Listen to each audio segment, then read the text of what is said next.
پر عمران خان څنګه چا اولې نیوکې کړي. سلامونه درنو لیدونکو، ویډیو تر اخره وګورئ چې په دې مهم خبر شئ.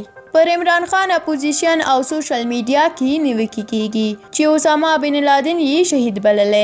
د عمران خان پر دې خبره د اپوزیشن ګوندونو لخوا او پر ټولنیزو رسنیو سخت نیوکه کیږي چې وایي د القاعده ترهګرۍ ګرځول شوې ډلې پخوانی وژل شوی مشر اسامه بن لادن ته یې شهید ویلي دي.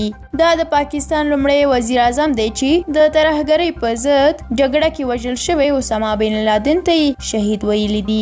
د قومي اسمبلی غړی او د پښتون ژغورنې غورځنګ یو مخکښ غړی محسن داوړ په قومي اسمبلی کې هم د عمران خان دا خبره وغندله او پر ټویټر یې هم لیکلي اسامه بن لادن ته په شهید ویلو سره وزیر اعظم د پی ټی ایم تورونه تایید کړل چې زموږ ریاست د پښتنو د وینو په قیمت د ترهګرۍ ملاتړ کوي.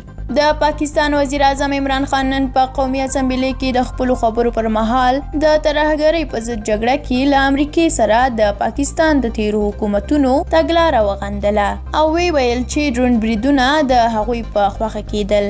عمران خان په خپلو خبرو کې وویل پاکستان د ترهګرۍ په ضد جګړه کې نه یوازې د 80,000 خلکو قرباني ورکړي بلکې د امریکې لخوا له ذلت او رسوایي سره مخ شوی او په افغانستان کې د خپلې ناکامۍ پړای هم پر پاکستان ورچولي. دوه پیښې زموږ د پاکستانیانو لپاره ډیر د شرم وړ دي. یو دا چې امریکایان راغله په ایبټ آباد کې اسامه بن لادن وواژه، شهید یې کړ، بیا ټولې نړۍ موږ ته بدرد ویل. یعنی زموږ اتحادي راځي زموږ په هیواد کې څوک وژني او موږ خبروي هم نه.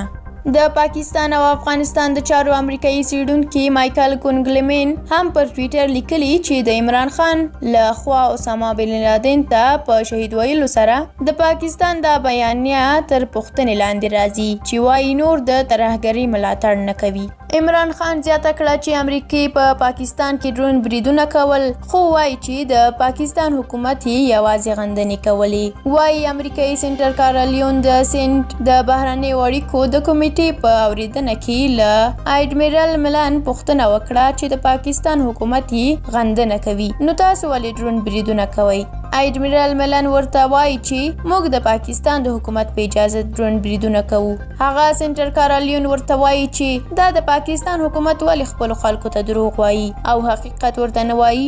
وزیر اعظم عمران خان له امریکې سره د خپل حکومت بهرني تګلارې بدله وګڼله او وی ویل چې پرله پسې دغه پالیسۍ ده چې د امریکې په جګړه کې به ګډون نه کوي بلکې د سولې په خبرو کې برخه اخلي. موږ اوس د هیڅ چا جګړه نه کوو او اړیکې مو د باور په بنیاد دي.